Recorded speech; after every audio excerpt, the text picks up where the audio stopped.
ರಾಜ್ಯ ಬಿಜೆಪಿಯಲ್ಲಿ ಬಿಎಸ್ವೈಗೆ ಅಸಂತೋಷ. ಬಿಎಸ್ವೈ ಸಂತೋಷ ಕಿತ್ಕೊಂಡಿದ್ದು ಯಾರು? ರಾಜಾಹುಲಿ ಪುತ್ರ ವಿಜಯೇಂದ್ರಗೆ ಸಿಗಲ್ವ ಉನ್ನತ ಸ್ಥಾನ? ಬಿಎಸ್ವೈ ಸೈಲೆಂಟ್ ಗೇಮ್, ಹೈಕಮಾಂಡ್ಗೆ ಶಾಕ್. ರಾಜ್ಯ ಬಿಜೆಪಿಯಲ್ಲಿ ಬಿಎಸ್ವೈ ರಾಜಾಹುಲಿಯಂತೆ ಮೆರೆದಾಡಿದ್ರು.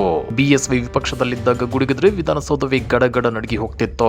ಅಷ್ಟರ ಮಟ್ಟಿಗೆ ಬಿಎಸ್ವೈ ರಾಜ್ಯ ರಾಜಕಾರಣದಲ್ಲಿ ಅಬ್ಬರಿಸಿ ಬೊಬ್ಬಿರಿಯುತ್ತಿದ್ರು.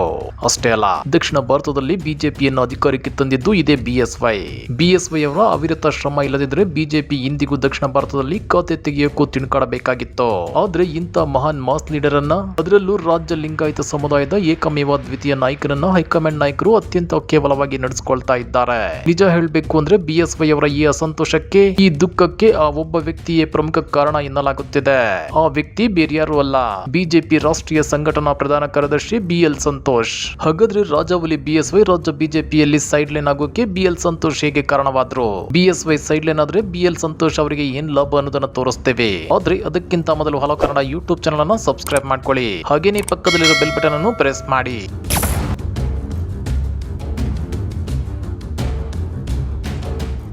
ರಾಜ್ಯ ಬಿಜೆಪಿಯ ರಾಜಾಹುಲಿ ಬಿಎಸ್ವೈ ಸಿಎಂ ಕುರ್ಚಿಯಿಂದ ಕೆಳಗಿಳಿಯೋಕೆ ಮತ್ತು ಪಕ್ಷದಲ್ಲಿ ಸೈಡ್ ಲೈನ್ ಆಗೋಕೆ ಬಿಎಲ್ ಸಂತೋಷ್ ಅವರೇ ಕಾರಣ ಅನ್ನೋ ಮಾತುಗಳು ರಾಜ್ಯ ಬಿಜೆಪಿಯಲ್ಲಿ ದಟ್ಟವಾಗಿ ಕೇಳಿ ಬರ್ತಾ ಇವೆ. ಅದಕ್ಕೆ ಕಾರಣ ಇಷ್ಟೇ, ಕರ್ನಾಟಕ ರಾಜ್ಯದ ಸಿಎಂ ಆಗಬೇಕು ಅಂತೇಳಿ ಬಿಎಲ್ ಸಂತೋಷ್ ಪ್ರಯತ್ನಿಸುತ್ತಲೇ ಇದ್ದಾರೆ. ಆದ್ರೆ ಅದು ಸದ್ಯದ ಮಟ್ಟಿಗೆ ಈಡೇರಲ್ಲ ಅನ್ನೋ ಖಡಕ್ ಸಂದೇಶವನ್ನ ಖುದ್ದು ಪ್ರಧಾನಿ ಮೋದಿ ಮತ್ತು ಅಮಿತ್ ಶಾ ಅವರೇ ಕೊಟ್ಟಿದ್ದಾರೆ ಎನ್ನಲಾಗುತ್ತಿದೆ. ಹೀಗಾಗಿ ಬಿಎಲ್ ಸಂತೋಷ್ ಬಿಎಸ್ವೈ ಅವರಿಗೆ ಅಸಂತೋಷವನ್ನ ಕೊಟ್ಟಿದ್ದು ಬಿಟ್ರೆ ಸದ್ಯಕ್ಕೆ ಬೇರೇನು ಮಾಡಲು ಸಾಧ್ಯವಾಗಿಲ್ಲ. ನಿಜ ಹೇಳಬೇಕು ಅಂದ್ರೆ ಬಿಎಸ್ವೈ ಜನನಾಯಕ, ಜನರ ಮಧ್ಯದಿಂದ, ಹೋರಾಟಗಳಿಂದ ಮತ್ತು ಚುನಾವಣೆಗಳಲ್ಲಿ ನಿಂತು ಗೆದ್ದು ಬಂದ ನಾಯಕ. ಆದ್ರೆ ಬಿಎಲ್ ಸಂತೋಷ್ ಅವರು ಆರ್ಎಸ್ಎಸ್ ಮತ್ತು ಸಂಘ ಪರಿವಾರದ ಮೂಲಕ ಶಾರ್ಟ್ ಕಟ್ ನಲ್ಲಿ ಬೆಳೆದ ನಾಯಕ.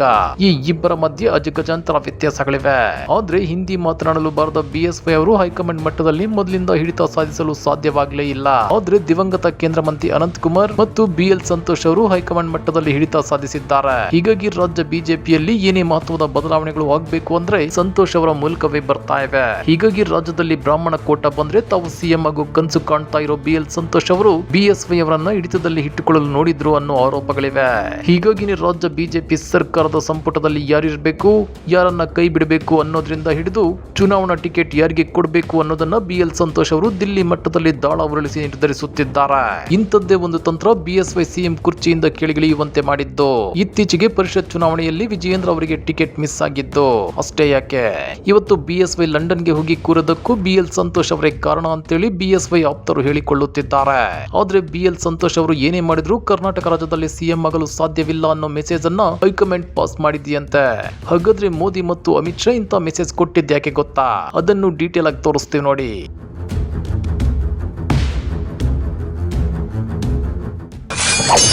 ಕರ್ನಾಟಕದಲ್ಲಿ ಲಿಂಗಾಯತರಿಗೆ ಬಿಟ್ಟು ಬೇರೆಯವರಿಗಿಲ್ಲ ಸಿಎಂ ಸೀಟು. ಕರ್ನಾಟಕ ಬಿಜೆಪಿ ಲಿಂಗಾಯತರನ್ನ ಬಿಟ್ಟು ಬೇರೆಯವರಿಗೆ ಸಿಎಂ ಹುದ್ದೆಯನ್ನ ಬಿಟ್ಟುಕೊಡಲು ಸಾಧ್ಯವೇ ಇಲ್ಲ. ಅದು ಕೂಡ ಸದ್ಯದ ಪರಿಸ್ಥಿತಿಯಲ್ಲಿ ಬ್ರಾಹ್ಮಣ ಸಮುದಾಯಕ್ಕೆ ಸಿಎಂ ಸೀಟನ್ನ ಕೊಡಕ್ಕೆ ಚಾನ್ಸೇ ಇಲ್ಲ ಅನ್ನೋ ಮಾತುಗಳು ಕೇಳಿ ಬರ್ತಾ ಇವೆ. ಇಂಥ ಸಾಹಸಕ್ಕೆ ಯಾಕೆ ಕೈ ಹಾಕಲ್ಲ ಅಂತ ನೋಡೋದಾದ್ರೆ ಇತ್ತೀಚೆಗೆ ಮಹಾರಾಷ್ಟ್ರದಲ್ಲಿ ನಡೆದ ಬೆಳವಣಿಗೆಯನ್ನ ಒಂದು ಬೆಸ್ಟ್ ಎಕ್ಸಾಂಪಲ್ ಆಗಿ ತಗೋಬಹುದು. ಮಹಾರಾಷ್ಟ್ರದಲ್ಲಿ ಮರಾಠಿ ಅಸ್ತ್ರ. ಮಹಾರಾಷ್ಟ್ರದಲ್ಲಿ ಆಪರೇಷನ್ ಕಮಲ ಮಾಡಿಸಿ ಅತಿ ದೊಡ್ಡ ರಿಸ್ಕ್ ತಗೊಂಡು ಪಕ್ಷವನ್ನು ಅಧಿಕಾರಕ್ಕೆ ತಂದಿದ್ದು ಅಲ್ಲಿನ ಮಾಜಿ ಸಿಎಂ ದೇವೇಂದ್ರ ಫಡ್ನವೀಸ್. ಆದ್ರೆ ಸಿಎಂ ಸೀಟನ್ನ ಕೇವಲ 56 ಸೀಟ್ ಗೆದ್ದಿದ್ದ ಶಿವಸೇನೆಯ ಶಿಂದೆ ಅವರಿಗೆ ಬಿಟ್ಟು ಕೊಡಲಾಗಿದೆ. ಯಾಕಂದ್ರೆ 2019ರಲ್ಲಿ ಆಪರೇಷನ್ ಕಮಲದ ಮೂಲಕ ದೇವೇಂದ್ರ ಫಡ್ನವೀಸ್ ಅಧಿಕಾರ ಹಿಡಿಯಲು ಮುಂದಾಗಿದ್ರು. ಆಗ ಮರಾಠಿ ಅಸ್ತ್ರವನ್ನ ಜಳಿಸಿದ್ದ ಎನ್ಸಿಪಿ ಮುಖ್ಯಸ್ಥ ಶರದ್ ಪವಾರ್ ಅವರು ಮಹಾ ಅಘಾಡಿ ಸರ್ಕಾರ ರಚಿಸಿದ್ರು. ಹೀಗಾಗಿ ಮೊದಲೇ ಪೆಟ್ಟು ತಿಂದಿರೋ ಬಿಜೆಪಿ ಈಗ ಬ್ರಾಹ್ಮಣ ಸಮುದಾಯದ ಫಡ್ನವೀಸ್ ಅವರನ್ನ ಸಿಎಂ ಮಾಡಿದ್ರೆ ಮರಾಠಿಗರ ಕಡು ಕೋಪಕ್ಕೆ ತುತ್ತಾಗಬೇಕಾಗುತ್ತೆ. ಅಷ್ಟೇ ಅಲ್ಲ, 2024ರ ಚುನಾವಣೆಯಲ್ಲಿ ಅದು ಪಕ್ಷದ ಮೇಲೆ ವ್ಯತಿರಿಕ್ತ ಪರಿಣಾಮ ಬೀರುತ್ತೆ. ಮರಾಠಿ ಅಸ್ಮಿತೆಯನ್ನ ಎದುರು ಹಾಕಿಕೊಂಡು ಮಹಾರಾಷ್ಟ್ರದಲ್ಲಿ ಬಿಜೆಪಿ ಯಾವ ಚುನಾವಣೆಯನ್ನು ಗೆಲ್ಲೋಕೆ ಸಾಧ್ಯವಿಲ್ಲ. ಹೀಗಾಗಿ ಮರಾಠಿಗರಾದ ಶಿಂದೆ ಅವರಿಗೆ ಬಿಜೆಪಿ ಮಣೆ ಹಾಕಿ 2024ರ ಚುನಾವಣೆ ಗೆಲ್ಲೋ ತಂತ್ರಗಾರಿಕೆ ಅನುಸರಿಸುತ್ತಿದೆ. ಗುಜರಾತ್ನಲ್ಲಿ ಬಿಜೆಪಿ ಪಟೇಲ್ ಅಸ್ತ್ರ. ಗುಜರಾತ್ ನಲ್ಲೂ ಇದೇ ತಂತ್ರಗಾರಿಕೆಯನ್ನ ಬಿಜೆಪಿ ಅಪ್ಲೈ ಮಾಡಿದೆ. ನಿಮ್ಗೆ ಗೊತ್ತಿರಲಿ, ಗುಜರಾತ್ ನಲ್ಲಿ ಪಟೇಲ್ ಸಮುದಾಯವೇ ಸೋಲು ಗೆಲುವಿನಲ್ಲಿ ನಿರ್ಣಾಯಕ ಪಾತ್ರ ವಹಿಸೋದು. ಇದನ್ನು ಅರಿತ ಬಿಜೆಪಿ ಚುನಾವಣೆ ವ್ಯವಸ್ಥೆಯಲ್ಲಿ ಬ್ರಾಹ್ಮಣ ಸಮುದಾಯದ ವಿಜಯ್ ರೂಪಾನಿ ಅವರನ್ನ ಸಿಎಂ ಕುರ್ಚಿಯಿಂದ ಕೆಳಗಿಳಿಸಿ ಆ ಸ್ಥಾನಕ್ಕೆ ಪಟೇಲ್ ಸಮುದಾಯದ ಭೂಪೇಂದ್ರ ಪಾಟೀಲ್ ಅವರನ್ನ ತಂದು ಕೂರಿಸಿದ್ದಾರೆ. ಹೀಗಾಗಿ ಕರ್ನಾಟಕದಲ್ಲೂ ಲಿಂಗಾಯತ ಸಮುದಾಯವನ್ನ ಬಿಜೆಪಿ ನಾಯಕರು ಕಡೆಗಣಿಸೋಕೆ ಬರೋದೇ ಇಲ್ಲ. ಹೀಗಾಗಿ ಬಿಎಲ್ ಸಂತೋಷ್ ಅವರ ಕರ್ನಾಟಕ ಸಿಎಂ ಆಗಬೇಕು ಅನ್ನೋ ಕನಸು ಕನಸಾಗಿ ಉಳಿಯುತ್ತೆ ಎನ್ನಲಾಗುತ್ತಿದೆ. ಮತ್ತೊಂದು ಇಂಟ್ರೆಸ್ಟಿಂಗ್ ಸಂಗತಿ ಏನಂದ್ರೆ, ದಿಲ್ಲಿ ಬಿಜೆಪಿ ನಾಯಕರಿಗೆ ಲಿಂಗಾಯತ ಸಮುದಾಯ ಎಷ್ಟು ಇಂಪಾರ್ಟೆಂಟೋ ರಾಜಾಹುಲಿ ಬಿಎಸ್ವೈ ಕೂಡ ಅಷ್ಟೇ ಇಂಪಾರ್ಟೆಂಟು. ಈಗಾಗಲೇ ಆಂತರಿಕ ಸಮೀಕ್ಷೆಗಳ ಮೂಲಕ ಗೊತ್ತಾದಂತೆ ಬಿಎಸ್ವೈ ಅವರನ್ನ ಕಡೆಗಣಿಸಿದ್ರೆ ಲಿಂಗಾಯತ ಸಮುದಾಯ ಬಿಜೆಪಿಗೆ ವಿರುದ್ಧವಾಗಿ ಮತ ಹಾಕುತ್ತೆ. ಅದರಿಂದ ಈಗಿರೋ 120 ಸೀಟುಗಳ ಪೈಕಿ ಕನಿಷ್ಠ 30ರಿಂದ 40 ಸೀಟುಗಳನ್ನ ಬಿಜೆಪಿ ಕಳೆದುಕೊಳ್ಳೋ ಭೀತಿ ಎದುರಾಗಿದೆ. ಹೀಗಾಗಿ ಬಿಎಸ್ವೈ ಅವರನ್ನ ಪಕ್ಷದಲ್ಲಿ ಸೈಡ್ ಲೈನ್ ಮಾಡಬೇಕು ಅನ್ನೋ ದಿಲ್ಲಿ ನಾಯಕರ ಪ್ಲಾನ್ ವರ್ಕೌಟ್ ಆಗಲ್ಲ. ಕೊನೆಗೆ ಬಿಎಸ್ವೈ ಅವರ ಮನವೊಲಿಸಿ ಅವರ ಪುತ್ರ ಬಿವೈ ವಿಜಯೇಂದ್ರ ಅವರಿಗೆ ಪಕ್ಷ ಉನ್ನತ ಸ್ಥಾನಮಾನ ಕೊಡ್ತಾರೆ ಎನ್ನಲಾಗುತ್ತಿದೆ. ಅಷ್ಟೇ ಅಲ್ಲ, ವಿಜಯೇಂದ್ರ ಅವರಿಗೆ ರಾಜ್ಯಾಧ್ಯಕ್ಷ ಸ್ಥಾನ ಕೊಟ್ಟರು ಅಚ್ಚರಿ ಇಲ್ಲ.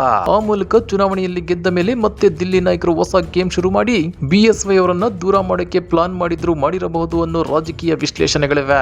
ಆದ್ರೆ ಒಂದು ಸಲ ವಿಜಯೇಂದ್ರ ಅವರಿಗೆ ರಾಜ್ಯಾಧ್ಯಕ್ಷ ಸ್ಥಾನ ಕೊಟ್ಟು ಚುನಾವಣೆ ನಂತರ ಕಿತ್ಕೊಂಡ್ರೆ ಬಿಎಸ್ವೈ ತಮ್ಮ ಪ್ಲಾನ್ ಬಿ ನಂತೆ ಪಕ್ಷದ ಬಹುಪಾಲು ಶಾಸಕರ ಪಟಾಲಂನ್ನ ಕರ್ಕೊಂಡು ಹೋಗಿ ಸಿದ್ದು ಪಟಾಲಂ ಜೊತೆ ಸೇರ್ಕೊಂಡು ಹೊಸ ಸರ್ಕಾರ ರಚಿಸೋ ಪ್ಲಾನ್ ಕೂಡ ಮಾಡಿರಬಹುದು ಎನ್ನಲಾಗುತ್ತಿದೆ. ಇಂಥ ಲೆಕ್ಕಾಚಾರಗಳು ದಿಲ್ಲಿ ನಾಯಕರ ಕಿವಿಗೆ ಬಿದ್ದಿರೋದ್ರಿಂದಾನೇ ರಾಜಾಹುಲಿ ಬಿಎಸ್ವೈ ಅವರ ವಿಚಾರದಲ್ಲಿ ಹೈಕಮಾಂಡ್ ನಾಯಕರು ಎಚ್ಚರಿಕೆಯ ಹೆಜ್ಜೆ ಇಡ್ತಿರೋದು. ಹಾಗಾದ್ರೆ ರಾಜ್ಯ ಬಿಜೆಪಿಯಲ್ಲಿ ಬಿಎಸ್ವೈ ಅವರ ಹಠ ಗೆಲ್ಲುತ್ತಾ? ರಾಜಾಹುಲಿ ಬಿಎಸ್ವೈ ಅವರಿಗೆ ಸಂತೋಷದ ದಿನಗಳು ಬಂದೇ ಬರ್ತಾವ?